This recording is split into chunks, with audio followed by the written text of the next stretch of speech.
بسم اللہ والحمد للہ والصلاة والسلام علی رسول اللہ۔ اللہ تبارک و تعالی نے سورہ بقرہ کی آیت نمبر 10 میں ارشاد فرمایا، فی قلوبہم مرض، ان کے دلوں میں مرض ہے، فزادہم اللہ مرضا، تو اللہ نے ان کے مرض کو بڑھا دیا، وَلَهُمْ عَذَابٌ عَلِيمٌ، اور ان کے لیے دردناک عذاب ہے، بما کانوا یکذبون، بدلہ اس کا کہ وہ جھوٹ بولا کرتے تھے۔ جن منافقین کا ذکر آیت نمبر 8 سے شروع ہوا کہ ظاہری زبان سے ایمان کا دعویٰ کرتے تھے اور دل سے ایمان نہیں لاتے تھے، ان کے حوالے سے ہی فرمایا کہ وجہ کیا ہے کہ ان کے دل میں مرض ہے۔ ایک تو جسمانی مرض ہوتا ہے، جسم کے امراض جسم کے لیے نقصان دہ ہوتے ہیں، اور بعض اوقات وہ مرض اگر خطرناک ہو جائے تو انسان ہلاک ہو جاتا ہے، جسم برباد ہو جاتا ہے۔ اسی طرح دل کے اور روح کے بھی امراض ہوتے ہیں جن سے انسان کی روح متاثر ہوتی ہے۔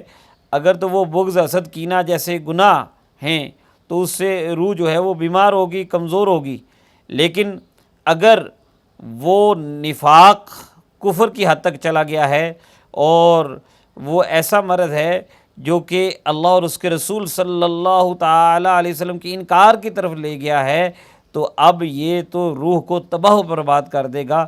تو ان منافقین جو کہ عقیدے کے منافق تھے، ان کے دلوں میں ایسا ہی مرض تھا، اور یہ مرض وہ نبی رحمت صلی اللہ تعالی وسلم کے ساتھ دشمنی کا تھا، وہ مسلمانوں اور اسلام کے ساتھ بغض و حسد کا تھا۔ اور حضور علیہ الصلاۃ والسلام مدینہ منورہ میں تشریف لائے، اللہ تعالیٰ نے آپ کو اور عظمتیں اور شانیں عطا فرمائیں، آپ کی مقبولیت بڑھنا شروع ہو گئی اور اسلام کی ریاست جو ہے اس کا آغاز ہو گیا۔ اب ان کو وہ جلن تھی، وہ بغض تھا، وہ حسد تھا، وہ مرض ان کے دل میں بڑھتا جا رہا تھا۔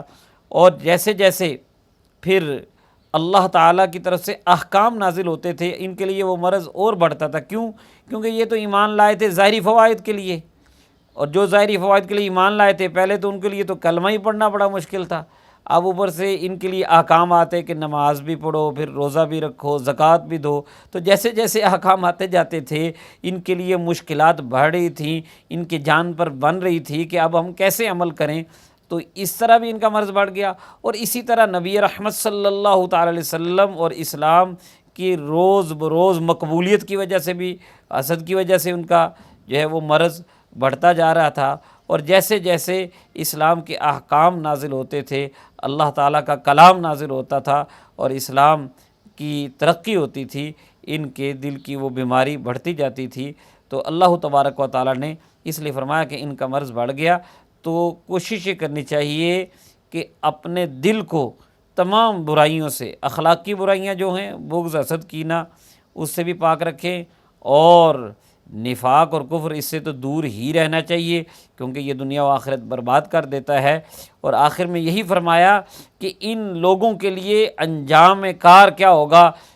دردناک عذاب ہوگا۔ اور بدلہ کس کا؟ یہ جھوٹ بولا کرتے تھے۔ تو جھوٹ، ان کا سب سے بڑا جرم جھوٹ تھا کہ سامنے آ کر ایمان کا دعویٰ کرتے تھے، حالانکہ دل میں تصدیق نہیں تھی، کیونکہ ایمان نام ہی دل کی تصدیق کا ہے۔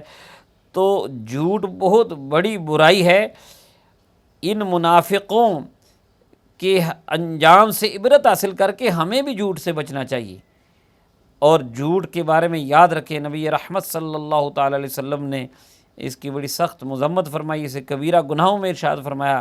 ایک روایت میں نبی رحمت صلی اللہ تعالی علیہ وسلم ارشاد فرماتے ہیں، مسلم شریف کی روایت کا مفہوم ہے، فرمایا کہ سچ کو لازمی پکڑو، بے شک سچ نیکی کی طرف لے جاتا ہے، اور نیکی جنت کی طرف لے جاتی ہے۔